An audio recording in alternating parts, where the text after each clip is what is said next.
किया है कि मैं कोई बात रिकॉर्डिंग नहीं। हम कुछ कोई तैयार ही बात नहीं नहीं, किया। लेकिन असल में मेरे हम दिमाग बात कर रहे थे टाइप्स ऑफ रिसर्च की, और इसको हमने पहले भी एक्सप्लेन किया है, थोड़ा ही करेंगे क्योंकि बहुत ज्यादा मैं पूरा कर नहीं पाई हूँ। कि टाइप्स ऑफ साइकोलॉजिकल रिसर्च कहते हैं या टाइप्स ऑफ रिसर्च की बात करते हैं। इसमें एक बहुत बड़ी कंट्रोवर्सी है कि आप जिस बुक को भी देखते हैं उसमें कुछ डिफरेंट मिलता है, दूसरी बुक को देखिए उसमें कुछ और मिलेगा, तीसरी बुक को देखेंगे उसमें कुछ और मिलेगा। तो बहुत कुछ कोशिश की है। अब हमने कुछ कैटेगरी के अकॉर्डिंग रिसर्च को डिवाइड किया है। अब सबसे पहले हम बात करते हैं on the basis of objectives, कि ऑब्जेक्टिव्स के बेस पर रिसर्च के कितने टाइप होते हैं। मेरी आवाज आ रही है? हाँ आ रही है अश्विया, बहुत साफ आ रही है। ठीक है सर, इट मींस आज सही चल रहा है। कि ऑब्जेक्टिव्स के बेस पे रिसर्च के कितने टाइप होते हैं। ऑब्जेक्टिव मींस किसी रिसर्च का उद्देश्य क्या है। तो यहाँ पर हमने बेसिकली 5 कैटेगरी में यहाँ कैटेगराइज किया गया है। पहला है exploratory research, descriptive research, correlational research, experimental research, and the fifth and the last one is the explanatory research. One by one हम इसे in short जी क्वासी भी था मैम क्या इसमें? क्या कहा मैम रिपीट कीजिए। बोले क्वासी एक रिसर्च भी था ना इसमें? अभी हम चल रहे हैं, ये हमने ऑब्जेक्टिव के बेस पे वो किया है, अभी सब में आएंगे। ठीक है, वही मैं कह रही हूँ ना कि आप जितनी बुक उठाएंगे हर बुक में आपको अलग अलग मिलेगा। क्वासी एक्सपेरिमेंटल डिजाइन होता है, ठीक है, वो रिसर्च टाइप नहीं होता है। जी रहमान सर आ गए सर, जो है शुरू कीजिए स्टार्ट। नहीं आप कंटिन्यू कीजिए, मुझे मिल जाएगा मौका। मैंने पीपीटी से मैं पढ़ाऊंगा इसलिए लोगों को समझ में आएगा। तो मैं पीपीटी पीपीटी बनाया नहीं है। अच्छा तो मैं कल अच्छे रख रहा हूँ, आज आप कंटिन्यू करें। ठीक है कोशिश की है मैंने, थोड़ा ही किया है, पूरा नहीं हो पाया है, बट जितना हो सकता है उतना मैं करती हूँ। कोई इशू नहीं, आप करें कंटिन्यू। तो मैं ये बता दूं, वो एक्सपेरिमेंटल डिजाइन में हम क्वासी डिजाइन भी यूज करते हैं, ठीक है। रिसर्च डिजाइन में आता है जी, डिजाइन में आता है, वो टाइप्स ऑफ रिसर्च में नहीं आता। ओके, एक चीज सर ये है कि हर बुक में अलग अलग दिया हुआ है। अगर हम एक बुक देखते हैं तो उसमें टाइप्स 2 देंगे, दूसरी बुक उठाएंगे उसमें 4 टाइप होंगे, तीसरी बुक उठाएंगे उसमें कोई और 4 टाइप। आप ना ऑथेंटिकेटेड बुक जो आप पकड़ी है वो सही है, मुझे पता चल गया। ठीक है, आप गिलास में थोड़ा सा पानी रख दीजिए। कहाँ जा रहे हैं वो ठीक जा रहे हैं। हाँ कोशिश तो मैंने की है लेकिन पूरा नहीं। On the basis of objectives means उद्देश्य के बेस पर रिसर्च के जो भी टाइप्स हैं वो आपके 5 टाइप्स हैं। पहला था एक्सप्लोरेटरी रिसर्च में क्या करते हैं, जब किसी चीज को, किसी नई चीज को एक्सप्लोर करने की कोशिश की जाती है। इसमें जनरली ग्राउंड रियलिटी की बात की जाती है। जब हम किसी फील्ड में उतरते हैं, एक्सप्लोरेटरी रिसर्च बहुत बिना इन डेप्थ, बिना ग्राउंड रियलिटी, बिना फील्ड में उतरे एक्सप्लोरेटरी रिसर्च करना मुश्किल है, क्योंकि ये एक नया इन्वेंशन है। जब तक हम ग्राउंड में नहीं जाएंगे, जब तक हमें उसका पता नहीं चलेगा कि कौन सी चीज कैसे और क्या हो रहा है। तो in short basically exploratory research में रिसर्चर किसी नई चीज को खोजने की कोशिश करता है या कोई नई चीज खोज कर लाता है, वो आपकी एक्सप्लोरेटरी रिसर्च में आती है। आई होप ये क्लियर होगा। एग्जाम्पल दे सकती हैं इसका कोई भी इन्वेंशन, जैसे कि ग्रेविटी फोर्स पे न्यूटन ने बोला था ऊपर से एप्पल गिरा, तो उन्होंने ग्रेविटी फोर्स को इन्वेंट किया, एक टर्म दिया ग्रेविटी फोर्स। उससे पहले भी फल गिरते थे, सब कुछ होता था, बहुत सारे चीजें ऊपर से नीचे ही आती थी, नीचे से ऊपर नहीं जाती थी, लेकिन किसी ने उस चीज को इन्वेंट नहीं किया।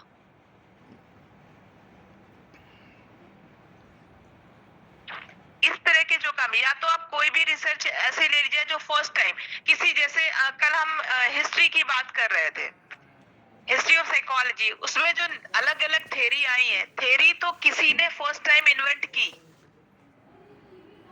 जो चीज पहली बार इन्वेंट की जाती है, जिसकी खोज पहली बार की जाती है, वो जनरली कुछ नया जब खोज के लाते हैं वो एक्सप्लोरेटरी रिसर्च में आता है।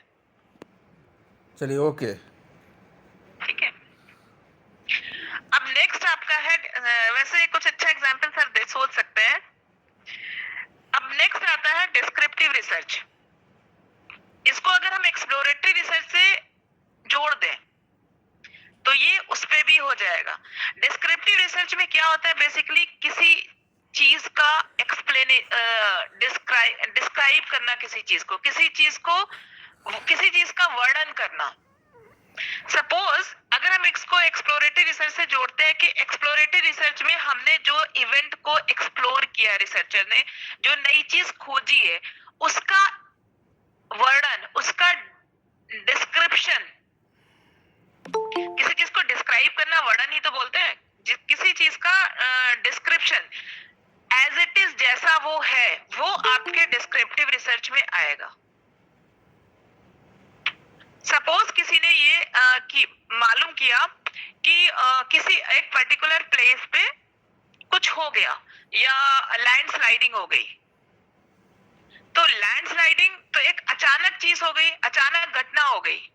वो आपकी, जिसने भी इसको पता किया, वो एक एक्सप्लोर किया उसने कि एक पर्टिकुलर प्लेस में भला भला जगह पर एक घटना हो गई, वो एक्सप्लोरेटरी हो गया। अब उस घटना कैसे हुई, कब हुई, घटना कब हुई, किस जगह पर हुई, कितने लोग उससे इफेक्टेड हुए, ये सारा एक्सप्लेनेशन आपका डिस्क्रिप्टिव रिसर्च में आएगा।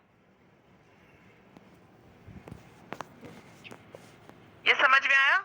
ठीक है। किसी भी घटना का वर्णन एज इट इज, जैसा हुआ बिल्कुल वैसे ही, वो आपका डिस्क्रिप्टिव रिसर्च। या इस पे जो जनरली काम किया जाता है वो सर्वे बेस्ड चीजें ज्यादा होती हैं, कि किसी डिस्क्रिप्टिव रिसर्च में जो इंफॉर्मेशन गैदर की जाती है जनरली उसमें सर्वे वर्क ज्यादा होता है, कि हम ये पता करें कि किसी पर्टिकुलर चीज का सेंसस की बात कर सकते हैं कि 2000 या एट प्रेजेंट इंडिया में कितने तरह के डिसेबिलिटी है, या कितने परसेंट ऑर्थोपेडिकली चैलेंज है, कितने विजुअली चैलेंज है, कितने परसेंट इंटेलेक्चुअल डिसेबिलिटी है, कितने परसेंट लर्निंग डिसेबिलिटी है। जब इस तरह का एक्सप्लेनेशन दिया जा रहा है, मतलब डिस्क्राइब कर रहा है इस तरह की चीजें, वो क्या है, वो डिस्क्रिप्टिव रिसर्च में आती है। उसमें रिसर्चर का कोई बट नहीं, क्यों हुआ, कैसे हुआ, वो नहीं, क्या हुआ। एक लाइन में बोले मैम? बोलिए। बिल्कुल। Focus more on what rather than why. हाँ, एग्जैक्टली, कि इसमें what, where, who is involve, से मतलब नहीं है, वाई से मतलब इसमें नहीं होता है, वो आपका डिस्क्रिप्शन है, डिस्क्रिप्टिव रिसर्च में आएगा। अब इसके बाद आगे चलता है कोरिलेशनल रिसर्च। कोरिलेशनल रिसर्च में क्या होता है, बेसिकली जब दो चीजें या दो से ज्यादा चीजें या बहुत सारी चीजों में, जनरली यहाँ वेरिएबल्स, हम साइकोलॉजी से हैं तो वेरिएबल्स की बात करते हैं, कोई रिलेशनशिप होता है, नेचुरल रिलेशनशिप होता है, वो आपकी कोरिलेशनल रिसर्च होती है। यहाँ पे कॉज एंड इफेक्ट की बात नहीं होगी, नेचुरल सहसंबंध की बात होती है, नेचुरल रिलेशनशिप की बात हो रही है। अगर हम बात करते हैं कि कोरोना की वजह से इकोनॉमी कम हुई, इकोनॉमी स्लो डाउन हुई, तो दैट मीन्स कि कोरोना का और इकोनॉमी का रिलेशनशिप है, वो नेगेटिव रिलेशनशिप है।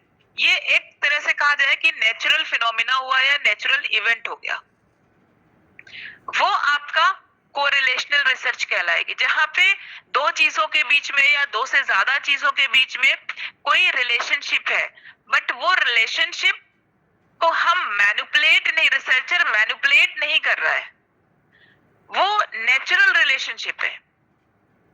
जैसे बात की जाती है कि कोरोना की वजह से इकोनॉमी स्लो डाउन हुई, या हम ये कह सकते हैं कि स्ट्रेस बहुत ज्यादा है तो परफॉर्मेंस कम हो जाएगी, या किसी की तबीयत खराब है तो परफॉर्मेंस कम हो जाएगी। ये एक आपका नेचुरल रिलेशनशिप है, इसमें कोई मैनिपुलेशन की बात नहीं की गई है।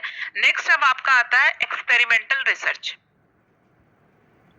एक्सपेरिमेंटल रिसर्च में भी रिलेशनशिप देखा जाता है, मगर यहाँ पे क्या करते हैं, कॉज एंड इफेक्ट की बात की जाती है कि जो रिलेशनशिप है उसका कॉज क्या है और एक वेरिएबल का दूसरे वेरिएबल पे क्या इफेक्ट हो रहा है।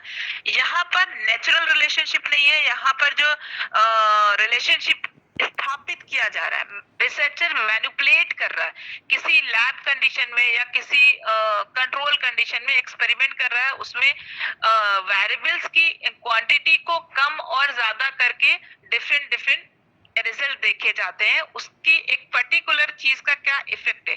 सपोज अगर ये देखा जाए कि कैफीन का इफेक्ट नींद में क्या होता है, ये तो पता है कि कैफीन की का इफेक्ट, या सॉरी कैफीन से आप चाय कॉफी कुछ भी ले लीजिए, कि ये मालूम है कि कॉफी पीने से या चाय पीने से नींद कम हो जाती है, या नींद देर से आती है, या नींद नहीं आती है, ये सबको पता है ये चीज। अब अगर इसमें क्वांटिटी देखी जाए कि कितने कप चाय पीने से नींद में कितना फर्क पड़ रहा है, 1 कप से कितना फर्क पड़ेगा, कितने आवर्स लेट होगा, 2 कप से कितने आवर्स कितने घंटे नींद लेट जाएगी, 3 कप से कितने घंटे नींद लेट होगी।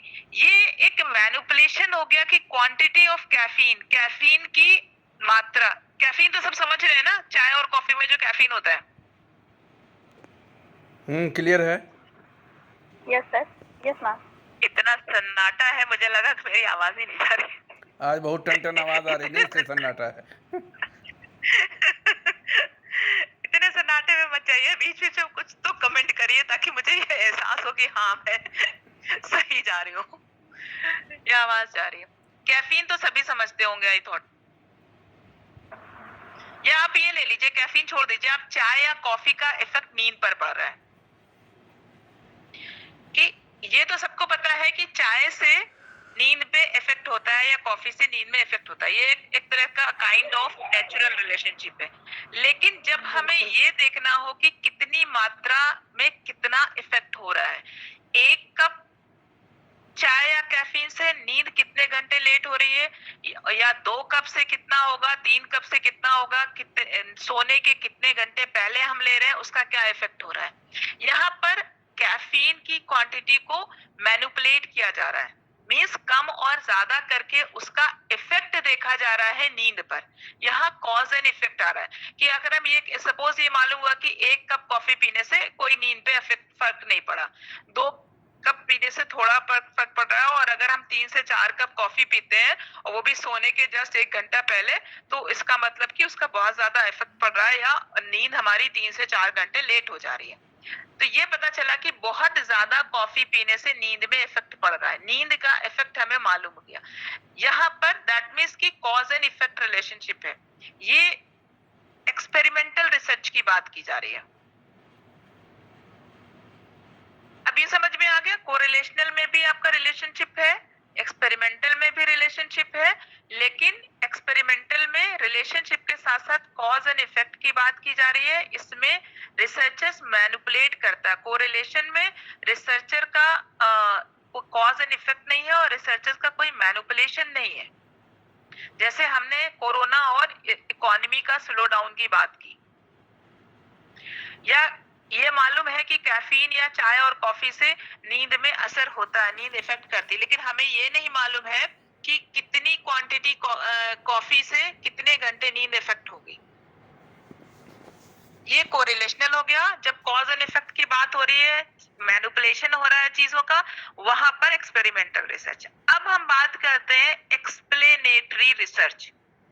यहाँ पर बेसिकली कॉज एंड इफेक्ट पता चल गया, अब उसके अंदर हम वाई पे जाते हैं कि क्यों और कैसे की बात हो रही है। यहाँ पर होगी कि चाय एंड कॉफी से इफेक्ट तो नींद पर हो रहा है, अब यहाँ पर ये एक्सप्लेनेशन में बताना पड़ेगा, ये पता करना पड़ेगा कि कैफीन कैसे इफेक्ट करती है नींद को। कैफीन जब आपकी बॉडी में जाएगी तो वो कुछ ग्लैंड्स को इफेक्ट करेगी, ग्लैंड से सिक्रेशन डिसबैलेंस होगा, या वो ब्रेन में कुछ डिफरेंट काइंड ऑफ सिग्नल्स भेजेंगे जिस वजह से मेलाटोनिन का सिक्रेशन नहीं होगा तो नींद इफेक्ट होगी। ये फिजियोलॉजी फिरोज सर अच्छी समझाएंगे। उसका उसका बस उसका वक्त आएगा। हाँ, बस ये चीज समझ में आ गई कि एक्सप्लेनेटरी में मतलब एक्सप्लेन किया जाता है मतलब हाउ कि हाउ कैसे हाउ वो देखा चीज- जाए उसमें अगर बताया how जाए तो देखा जाए, हाँ हाउ आपका एक्सप्लेनेशन में आएगा। यही आपका वहां पर जाता है जब आप कोई रिसर्च करते हैं तो उसका जब आप कह सकते हैं जब डिस्कशन लिखते हैं। हाउ और व्हाई ये दोनों डिस्क्रिप्टिव नेचर के हैं। हाउ एंड डिस्क्राइब करेंगे किसी चीज को तो हाउ, किस तरह से, क्यों, कैसे हुआ और क्यों हुआ, हाँ, ये why डिस्क्रिप्टिव में और हाउ, ये दोनों डिस्क्रिप्टिव में आएंगे। नहीं क्योंकि जब जी हाँ बताइए। डिस्क्रिप्टिव रिसर्च में हम पूरी डिस्क्राइब करते हैं किसी भी रिसर्च को, तो हम डिस्क्राइब में हाउ मतलब किसी भी इवेंट, कोई भी आपका जो रिजल्ट आया ये कैसे आया और क्यों आया, डिस्क्राइब करना होता है, ठीक है। लेकिन ये यहाँ से डिफर कर रहा है, डिस्क्रिप्टिव रिसर्च और एक्सप्लेनेटरी में डिफर कर रहा है। जो हमारी डिस्क्रिप्टिव रिसर्च है वो एज इट इज किसी घटना को व्हाट, वेयर और हुम पे डिपेंड करती है।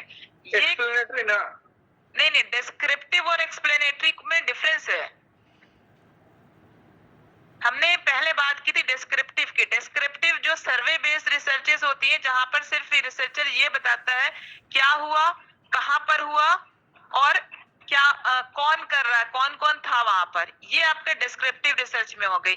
एक्सप्लेनेटरी रिसर्च में हमारे एक्सपेरिमेंटल में जो भी कॉज एंड इफेक्ट है उसका एक्सप्लेनेशन, उसका एज इट इज एक्सप्लेनेशन कि कोई भी घटना हुई या जैसे कॉज एंड इफेक्ट की बात हुई तो वो किस तरह इफेक्ट कर रहा है, कि कैफीन का नींद में इफेक्ट हो रहा है तो उसकी फिजियोलॉजी क्या है, कैसे वो इफेक्ट वर्क कर रहा है, कैसे कैफीन नींद को इफेक्ट करेगी, उस चीज हाउ की बात की गई है।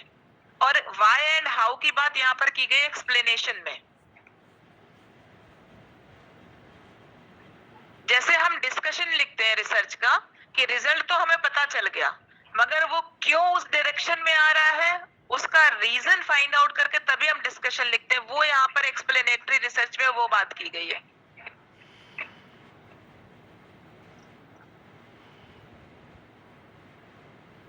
नहीं, descriptive research basically well define करता है क्वेश्चंस को, जो आपके क्वेश्चंस बने होते हैं, रिसर्च क्वेश्चन जो होते हैं उसे आप बहुत अच्छी तरह से वेल डिफाइन करेंगे। तो वेल डिफाइन में आप किस तरह से करेंगे?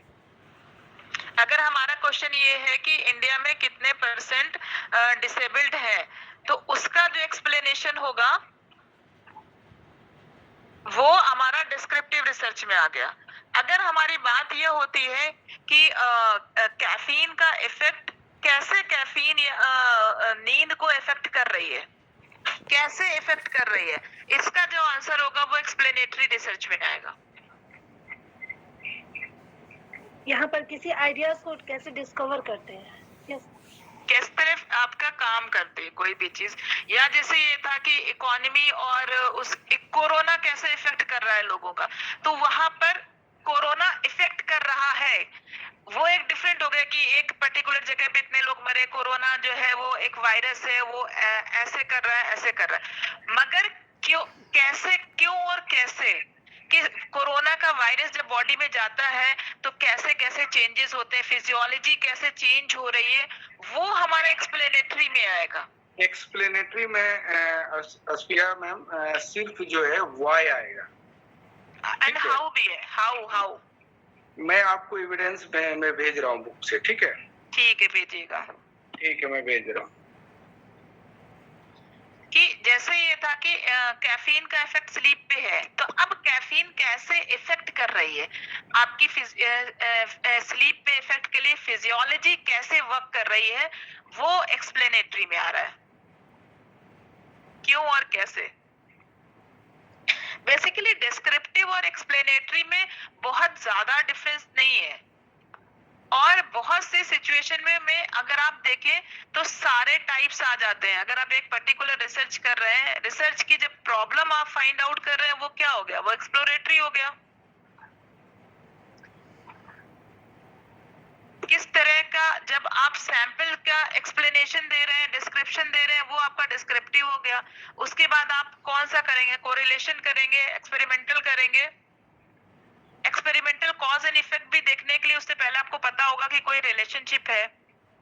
फिर क्या रिजल्ट आया, उसको जब आप एक्सप्लेन करते हैं, वो एक्सप्लेनेटरी। मींस अगर देखा जाए तो एक तरह की रिसर्च में आपके ये सारे पांचों पॉइंट आ गए।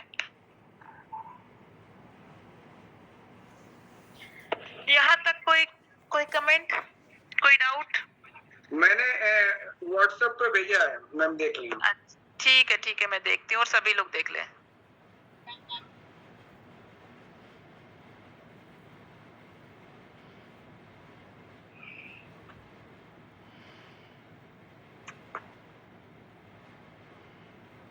मैम एक सवाल था।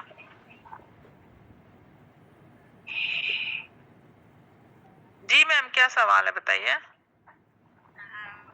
मैम लास्ट टाइम आपने बताया, आपकी आवाज नहीं आ रही है मैम। किसमें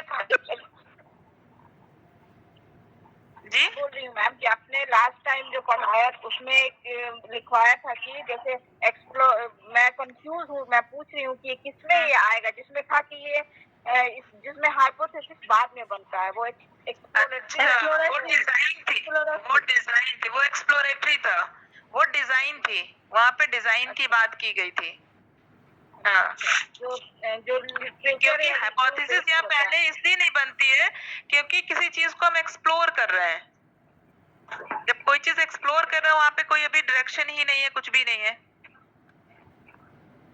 तो वो डिजाइन थी, उसमें एक्सप्लोरेटरी डिजाइन थी वो। हाँ, सर ने कुछ भेजा है, मैं देख रही हूँ आप। हाँ, मैंने भेजा है कि डिस्क्रिप्टिव जो है हाउ और हु पर डिपेंड करता है, नेचर के होते हैं उसमें क्वेश्चंस, और एक्सप्लेनेटरी में व्हाई।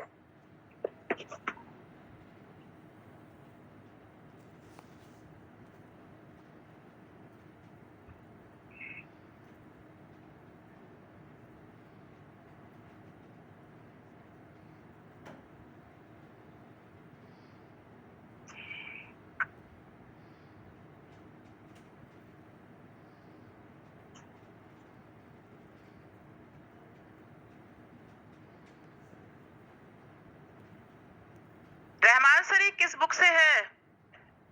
क्योंकि हमने जहाँ पढ़ा है जी, ये मैं बुक भी दे रहा हूँ। ठीक है, भेज दीजिएगा। हमने जहाँ पढ़ा है वहां पर simple explanation of anything, any event, that is descriptive, जिसमें आप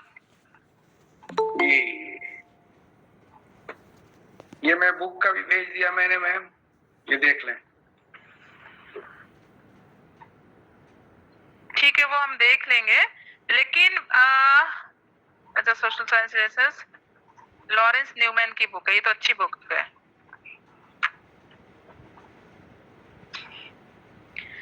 हमने जो भी जहां भी पढ़ा है, बहुत सारी उसमें जो मैंने स्टार्टिंग में बोला था कि चीजों का अलग अलग बुक में अलग अलग चीजें दी हुई हैं। डिस्क्रिप्टिव रिसर्च है basically as it is explanation किसी भी इवेंट का, किसी वेरिएबल का, किसी घटना का, आप कह सकते हैं क्या हो रहा है एज इट इज। वहां पर हमें ये नहीं पता है डिस्क्रिप्टिव में कि क्यों हो रहा है और कैसे हो रहा है। कैसे का मतलब, ठीक है सर, आपने जो डिस्क्रिप्टिव हाउ बोला है, सपोज अगर दो लोग फाइट कर रहे हैं तो एक्सप्लेनेशन या डिस्क्रिप्शन ऑफ फाइटिंग, कैसे फाइट कर रहे हैं, लेकिन उसका क्या इफेक्ट पड़ेगा, उसके लेटर आउटकम्स क्या होंगे, वो आपका एक्सप्लेनेटरी में आएगा। जो हमने एग्जाम्पल दिया यहाँ पर कि कैफीन कैसे इफेक्ट कर रही है। एक मिनट मैम, जैसे आपने मार्क की बात की ना, तो उसमें सिंपली ये क्या आपने भी एक दो आदमी क्या बोल रहे थे आप? दो आदमी फाइट कर रहे हैं। हाँ, फाइट वही तो होना। अगर वो, हाँ अच्छा, मुझे लगा मार्क मतलब नंबर, नहीं मार फाइट। हाँ, तो अगर दो लोग फाइट कर रहे हैं तो अब द वे ऑफ फाइटिंग, कैसे फाइट कर रहे हैं वो चीज तो आपका ये हो जाएगा ना डिस्क्रिप्टिव, ठीक है। कैसे कर रहे हैं, हाँ कैसे कर रहे हैं वो हो गया। लेकिन यहाँ पर जो बात की गई है हाउ, वो लेटर आउटकम है जी। हाँ, इसमें जो है ना एक्सप्लोरेटरी में मतलब क्या, मतलब जैसे डिस्क्रिप्टिव में वो मतलब कैसे कर रहे हैं, डिस्क्राइब क्या तो दिख रहा है सामने एज इट इज, हाँ कैसे हुआ, ठीक है। और उसमें कौन कौन शामिल थे जी, जो आपको सामने चीजें दिख रही हैं as it is explanation of, explanation करेंगे, describe as it is explanation of any event. जैसे कोई भी रिजल्ट आती है किसी भी टॉपिक में, किसी भी रिसर्च डिजाइन में, जब आप रिजल्ट आई तो रिजल्ट को जब हम डिस्क्राइब करेंगे उसमें लिखेंगे कैसे आया और इसमें क्या क्या वेरिएबल शामिल थे। वो हिंदी और इंग्लिश में थोड़ा डिफरेंस हो रहा है, मगर एग्जाम्पल तो हमने सही दिया कि as it is explanation of anything that is description. और फिजियोलॉजी में कैसे इफेक्ट हो रहा है, फिजियोलॉजी कैसे यहाँ कैसे वर्क कर रही है, इसी में इसको एक्सप्लेनेटरी नेचर में करेंगे तो क्यों हुआ, why is it happening? लेकिन इस एग्जाम्पल में हाउ वर्ड आ रहा है, वाई नहीं आ रहा है। किसमें? जो हमने दिया कि कैफीन का इफेक्ट आपकी स्लीप पे हो रहा है, ठीक है, तो चीज ये हो गई हाँ कि क्यों इफेक्ट कर रही है। मैं इसको डिस्क्रिप्टिव नेचर से समझाने की कोशिश करता हूँ। डिस्क्रिप्टिव नहीं, एक्सप्लेनेटरी की बात हो रही है यहाँ पर। हाँ, एक्सप्लेनेटरी में वाई, क्यों हो रहा है, इसमें क्यों पर बात करें, क्यों हुआ ये ऐसा, एक्सप्लेनेटरी हुआ, कैसे हुआ, दोनों ही चीजें। हाँ, कैफीन का असर स्लीप पर हुआ, फिजियोलॉजी कैसे वर्क कर रही है जी। हाँ, इसमें कैफीन ही क्यों, मतलब कि उसको एक्सप्लेन करेंगे कि वाई, क्यों हुआ ऐसा। जब आप डिस्कशन लिखते हैं मैम, तो जो चीजें आपको फैक्ट होती है, रीजन जो देते हैं आप, आर्गुमेंट जो लिखते हैं, आर्गुमेंट जो लिखते हैं, आर्गुमेंट में ही ये रिसर्च के नेचर समझ में आती है। डिस्क्राइब भी वहां पर करते हैं, अगर डिस्क्रिप्टिव नहीं है तो एक्सप्लेनेटरी। कभी कभी रिसर्च का नेचर एक्सप्लेनेटरी होती है क्योंकि उसमें बहुत सारी चीजें आपको मालूम नहीं होती है, तो हमें या बहुत सारी चीजें मालूम होती है तो भी हम उसको पूरी तरीके से डिटेलिंग करते हैं, एक्सप्लेनिंग करते हैं पूरा कि क्यों कि ये हुआ, इसका रीजन ये था। जैसे कोरिलेशन और एक्सपेरिमेंटल रिसर्च में जो भी रिजल्ट आ रहा है वो क्यों आ रहा है, या हम वही है कि आपकी टर्मिनोलॉजी क्यों पे जा रही है, हमारी टर्मिनोलॉजी कैसे पे जा रही है, कि क्यों हो रहा है, कैसे हो रहा है, दो चीजें इसी चीज हो रही है। डिस्क्रिप्टिव में बस इतना बता के छोड़ देना है कि कैसे हुआ और as it is explanation, as it is वर्णन, एक्सप्लेन करके रिजल्ट को छोड़ देना है आपको। जैसे ही जब हमने स्टार्ट किया था डिस्क्रिप्टिव, हमने कहा था कि जैसा दिख रहा है वैसा ही वर्णन करना, that is descriptive, that is descriptive. उसी को well explanation they, cause and factor, क्यों हुआ, हाँ, फैक्ट के साथ, फैक्ट एंड फाइंडिंग के साथ क्यों हुआ ऐसा। जैसे अब रिग्रेशन आपने लगा, इतना % आपका रिग्रेट कर रहा है, मतलब रिग्रेशन सिंपल कोरिलेशन की बात करिए, रिग्रेशन के भी मत करिए यहाँ पर। नहीं, ठीक है। तो इसमें जो है जब हम एक्सप्लेनेटरी, मतलब मेरे पास बहुत सारे फैक्टर को है हमारे पास, मैं मालूम है किन किन वजहों से ये चीजें हुई है, उस चीजों को जब हम एक्सप्लेन करते हैं तो वो रिसर्च डिजाइन जो है एक्सप्लेनेटरी बनती है। देखिए, कोई घटना हुई वो डिस्क्रिप्टिव हो गया, वो घटना क्यों हुई, उस घटना के होने के पीछे कॉज क्या था, कौन से वजह से, कौन से हाँ, ये वो एक्सप्लेनेटरी हो गया। उसके पीछे कौन सा रीजन था, behind any reason behind a particular cause और particular event, that is explanatory.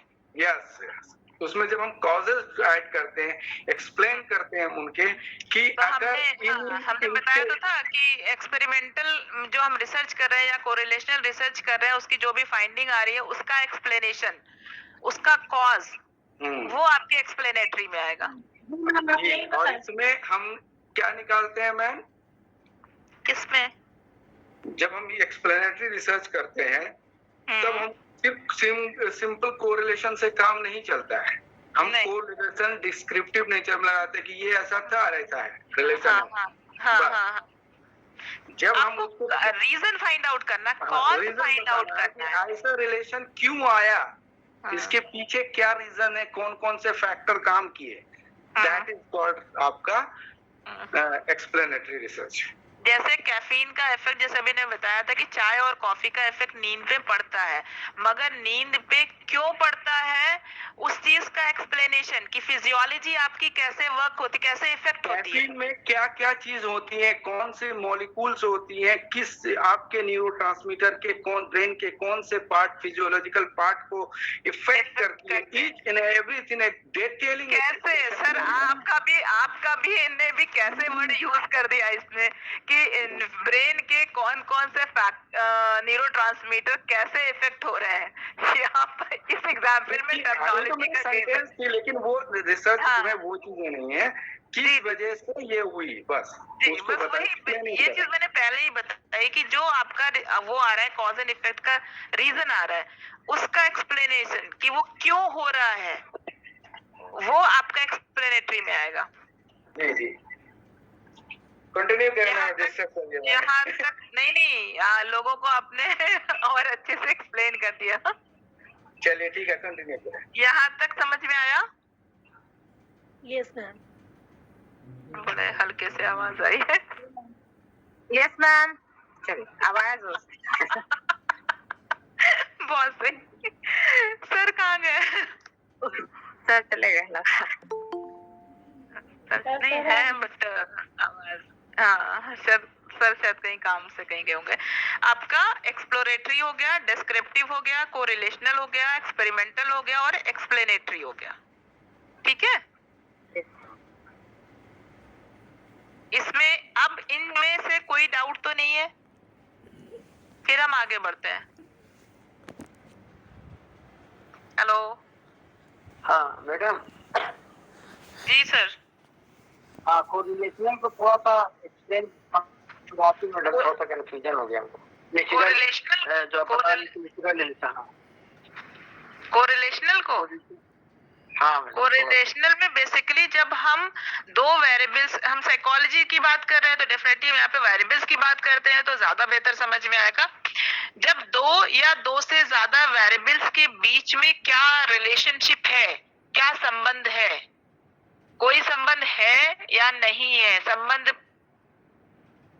को पता करने के लिए कोरिलेशनल रिसर्च यूज होती है। या किसी वेरिएबल, कोई वेरिएबल्स के बीच में क्या संबंध है, उस तरह की रिसर्च को करने के लिए अगर हमारा क्वेश्चन है कि कोरोना इकोनॉमी के स्लो डाउन में कोरोना का कोई योगदान है या नहीं, का कोई रोल है या नहीं, तो ये एक रिलेशनशिप है कि कोरोना का और इकोनॉमी स्लो डाउन का कोई क्या रोल है, कोई रोल है या नहीं, या क्या रोल है, पॉजिटिव है, नेगेटिव है। अगर हम दो चीजों में या दो से ज्यादा चीजों में जब हम रिलेशनशिप जानने की कोशिश करते हैं, वो आपकी कोरिलेशनल रिसर्च होती है। बट रिलेशनशिप नेचुरल होता है, उसमें हम रिसर्चर का मैनिपुलेशन नहीं होता है, कॉज एंड इफेक्ट नहीं होता, सिर्फ रिलेशनशिप होता है कि is there any relation between, नहीं कि क्या वेरिएबल्स के बीच में कोई रिलेशन है या नहीं, वहां पर कोरिलेशनल रिसर्च होती है। उसमें कोई कॉज एंड इफेक्ट नहीं होता है। इसमें बेसिकली दो चीजों के बीच में रिलेशन फाइंड आउट करना होता है, ठीक है? क्योंकि हम साइकोलॉजी की बात कर रहे हैं तो दो वेरिएबल ज्यादा बेहतर समझ में आ जाएगा। वेरिएबल जैसे आपका कोई, आप कौन, किसका क्वेश्चन था? एजाज, हम एजाज किए थे। आपने पीएचडी कर रखी होगी सर? जी सर।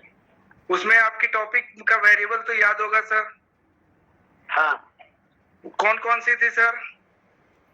वो मेरा टॉपिक था awareness and stigma in tribal college students. क्या क्या sir? Awareness and stigma in tribal college student. अच्छा अच्छा, स्टिग्मा स्टिग्मा का समझ, और क्या था? AIDS awareness and AIDS stigma in college. AIDS awareness and AIDS stigma in college student. हाँ, तो अच्छा, इसमें एक एक वेरिएबल स्टिग्मा एक अवेयरनेस हो गया जी। हाँ, तो अब आप अवेयरनेस हो गया और स्टिग्मा स्टिग्मा, ठीक है। आपका अवेयरनेस से स्टिग्मा का आपने कोरिलेशन तो निकाला होगा सर? जी जी निकाला है। तो आपने क्या देखा होगा उसमें कि अवेयरनेस की वजह से स्टिग्मा पर क्या इफेक्ट होता है? जितना ज्यादा अवेयरनेस क्या- होगी उसका हाँ। स्टिग्मा पर किस तरह का पॉजिटिव रिलेशन है या नेगेटिव है, ये तो आपने निकाला होगा। जी तो यहाँ क्या पता चल रहा है कि आपका स्टिग्मा और अवेयरनेस के बीच में एक रिलेशनशिप बता रहा है, संबंध। एक वेरिएबल का दूसरे वेरिएबल का संबंध क्या होगा, मतलब इस वेरिएबल में अगर हम अवेयरनेस में के वेरिएबल में वेरी करेगा तो जी स्टिग्मा में भी किस तरीके का वेरिएशन होगा, ठीक है। अगर इसको बढ़ाते हैं तो वो घटता है या वो बढ़ता है, दूसरा वाला। तो इस बीच में किस तरीके का संबंध है, इस संबंध को डिफाइन करने के लिए हम कोरिलेशनल रिसर्च को कंडक्ट करते हैं। समझ में आई सर बात? हाँ जी सर, थैंक यू। जी ठीक।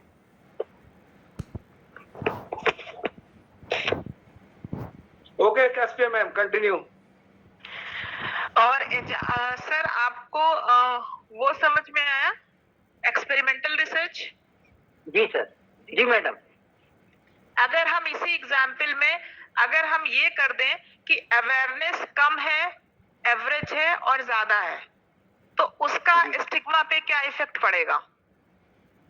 हाँ, तो उसमें कॉज इफेक्ट रिलेशन को फिर हम देखेंगे मैम।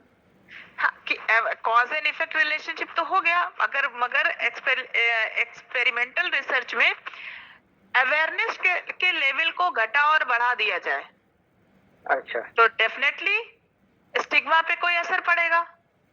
एकदम पड़ेगा।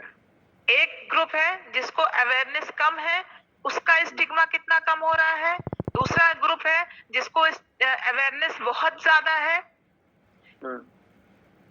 उसका स्टिग्मा क्या है।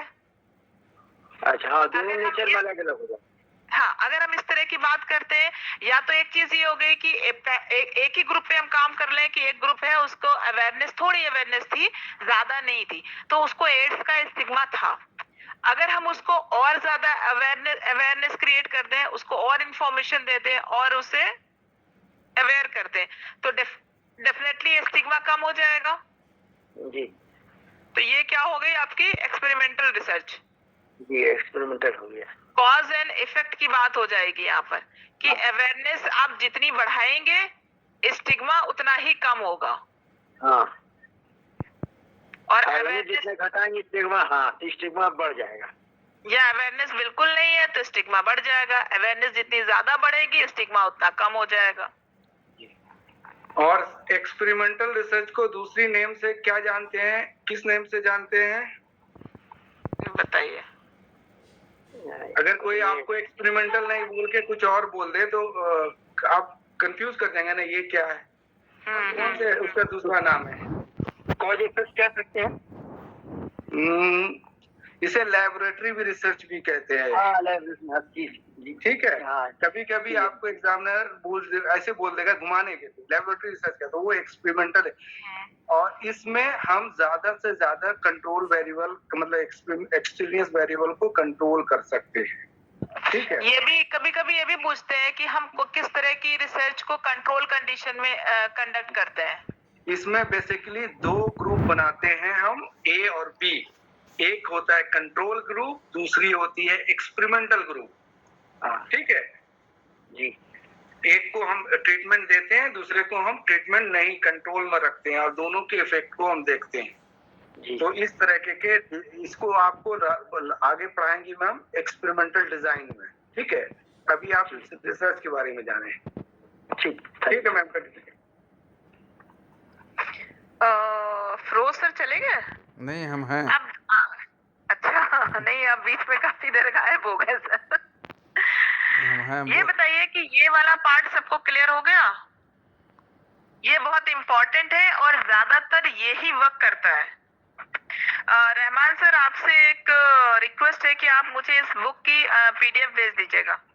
जरूर जरूर, किन किन को ये अच्छी जरूरत है बुक है। हम सबको दे देंगे। एक ग्रुप में भेज दीजिए, सब पढ़ लेंगे। हालांकि बहुत से लोगों जी, को जी, मुश्किल जी, भी जी। होगी।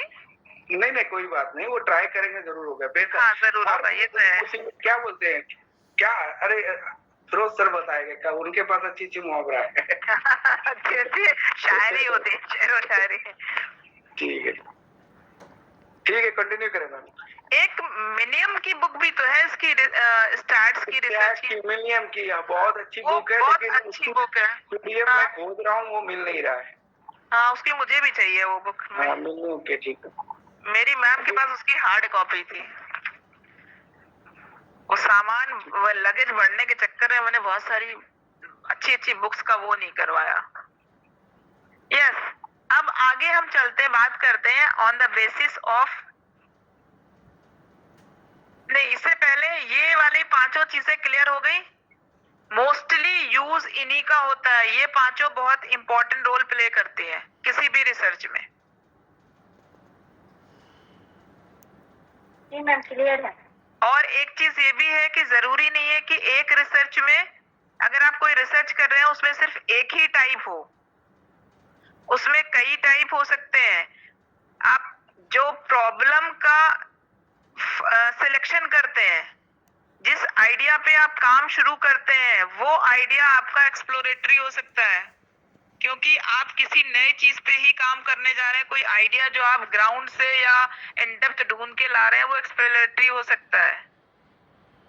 उसके बारे में जब आप रिव्यू ऑफ लिटरेचर करते हैं कि अब तक क्या हुआ, कैसे हुआ, वो आपका डिस्क्रिप्टिव वो एरिया कहलाएगा।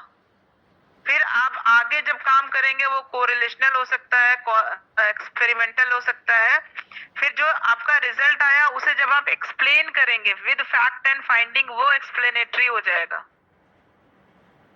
तो ये एक रिसर्च में आपकी सारी चीजें आ गई।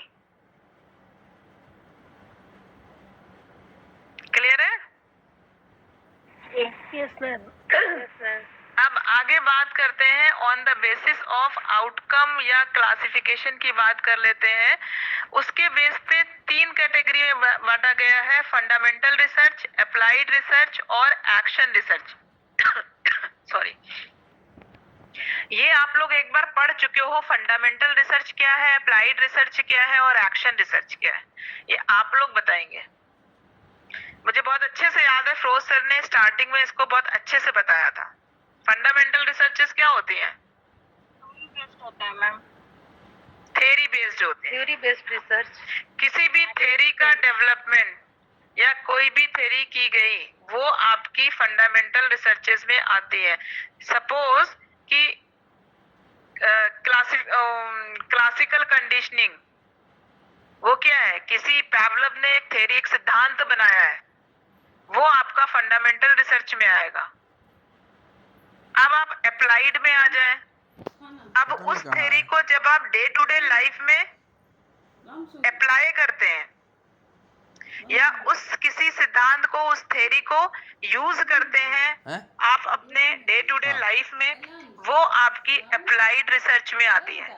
किसी भी थ्योरी, सेट थ्योरी का डे टू डे लाइफ में या किसी भी थ्योरी का application day to day life में, वो आपकी अप्लाइड रिसर्चेस होती है। अब जब हम बात कंडीशनिंग की कर रहे हैं, तो कंडीशनिंग को हम कहाँ यूज करते हैं? रिसर्च का सिर्फ मतलब यही नहीं है जो हमने ऊपर बताया कि एक टॉपिक ले लिया, उसका रिव्यू ऑफ लिटरेचर के, जो हम ट्रेडिशनल रिसर्च करते हैं। रिसर्च बहुत तरह की होती है। किसी चीज का, किसी थ्योरी को आपने इन्वेंट किया या किसी सिद्धांत को आपने बनाया, वो भी आपकी एक रिसर्च है, वो फंडामेंटल रिसर्च में कहलाएगी। उसके बाद किसी थ्योरी का किसी सिचुएशन पे, किसी घटना पे को हम अप्लाई करके उसे सॉल्व करने की कोशिश करते हैं, या किसी थ्योरी को हम अपने डे टू डे लाइफ में अप्लाई करते हैं, वो अप्लाइड रिसर्च हो गई। जैसे बहुत सारी थ्योरीज, आपकी ये कंडीशनिंग की थ्योरी हम कहाँ यूज करते हैं? थेरेपी। थेरेपी तो है, मैं तो करते ही हैं, मगर क्या करते हैं हम? कंडीशनिंग को बिहेवियर मॉडिफिकेशन में यूज करते हैं। Behaviour modification day to day का काम है।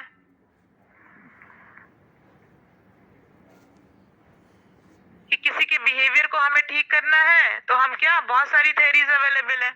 आपकी कंडीशनिंग की थेरी है, उसके अलावा आप बिहेवियरिज्म में जितनी थेरीज दी हैं, आप रीइंफोर्समेंट भी यूज कर सकते हैं, कंडीशनिंग यूज कर सकते हैं, आप फ्लडिंग यूज कर सकते हैं, शेपिंग यूज कर सकते हैं, बहुत सारी चीजें।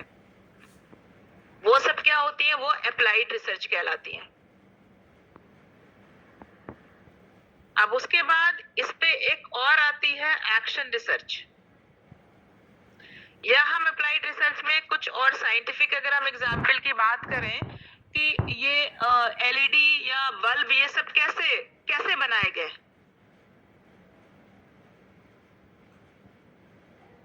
कभी सोचा है कि कैसे बनाए गए?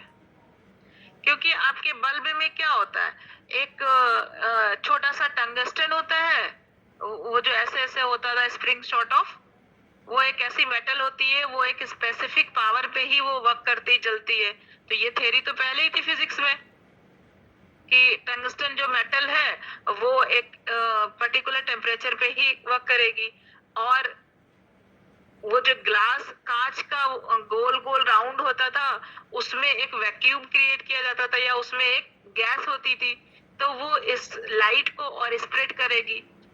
तो वो आपके मेटल किस टेम्परेचर पे जलेगी, वो थ्योरी पहले से थी। और वैक्यूम में कैसे लाइट का सर्वाइवल होता है, कैसे लाइट जलती है, प्रकाश कैसे वेग करता है, वो भी थी थ्योरी। अब उन दोनों को थ्योरीज को मिला के आपने बल्ब या एलईडी बना दी, तो वो क्या हो गया, उन प्रीवियस थ्योरीज का एप्लीकेशन हो गया। ये आपकी कहलाती है, इस तरह के काम आपके, इस तरह की रिसर्चेस आपकी अप्लाइड रिसर्च कहलाती है। जैसे हमने एग्जांपल दिया, रीइंफोर्समेंट की थ्योरी पहले से थी, कंडीशनिंग की थ्योरी पहले से ही है, और क्या कुछ और भी बताया था। अब उनका जब आप डेली लाइफ में यूज करते हैं, प्रैक्टिकल सिचुएशन जिसे कहा जाए, रोज की जो भी घटनाएं होती हैं उसमें जब आप यूज करते हैं, वो आपकी अप्लाइड रिसर्च कहलाती है। सोशल साइकोलॉजी की कोई थ्योरी ले लीजिए, जनरल साइकोलॉजी की कोई थ्योरी ले लीजिए, आपकी साइकोएनालिटिक भी है, उसका भी यूज होता है, ये अप्लाइड रिसर्चेस रहेंगे। अब इसके बाद आपकी आती है एक्शन रिसर्च। एक्शन रिसर्च क्या है, ये भी एक तरह का अप्लाइड रिसर्च ही है, बट इसका यूज कब होता है, जब किसी सिचुएशन, किसी घटना का इमीडिएट सॉल्यूशन चाहिए, ऑन द स्पॉट, फौरन किसी घटना का या किसी प्रॉब्लम का सलूशन चाहिए, तब आपकी एक्शन रिसर्च होती है। सपोज किसी कॉलेज में, किसी यूनिवर्सिटी में बच्चे स्ट्राइक कर दें कि एजुकेशन सिस्टम अच्छा नहीं है, हमें नहीं पढ़ना है, तो ये तो पॉसिबल है नहीं कि सारे टीचर्स को वहां से बाहर कर दिया जाए क्योंकि आप अच्छा नहीं पढ़ा रहे हो, या स्कूल बंद कर दिया जाए कि आपके स्कूल का सिस्टम सही नहीं है, क्लासरूम सही नहीं है, फैसिलिटी सही नहीं है, व्हाटएवर। ऐसा तो होगा नहीं। अब उस टाइम, उस सिचुएशन में इमीडिएट जो सोल्यूशन फाइंड आउट किया जाता है, इस तरह की रिसर्चेस एक्शन रिसर्च में आती है। या आप एग्जाम्पल आप किसी इंडस्ट्री का ले लीजिए, किसी कंपनी का ले लीजिए, वहां पर वर्कर्स ने स्ट्राइक कर दी। अब स्ट्राइक करने के पीछे बहुत सारे रीजंस हो सकते हैं कि वहां का वर्क एनवायरनमेंट अच्छा ना हो, या वर्कर्स की सैलरी खराब हो, या उनका बॉस अच्छा नहीं हो, सबने स्ट्राइक कर दी।